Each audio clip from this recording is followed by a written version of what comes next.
Hello.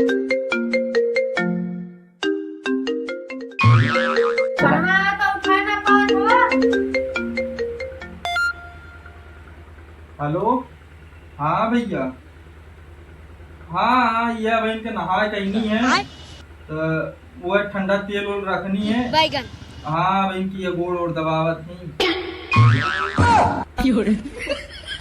हाँ हाँ ना ही कौनो दिक्कत ना है। अरे ऐसा मेरा रुपये हम तो तय देंगे। अबे साले। ना ही भैया ना ही। हम तो यही मनावत हैं कि ऐसा मेहरारू हमारे पूरे पटीदारिन की मिले। जितना सुख हम उठावत हैं हमहू सोचते हैं हमारे पटीदार पूरा उठावे सुख। ऐसा मेहरारू हम पाए के धन्य हो गए। नाही भैया ऐसा कौनो बात ना। अगर हम झूठ बोलते हैं तो हमारा पूरा पटीदार खानदान मर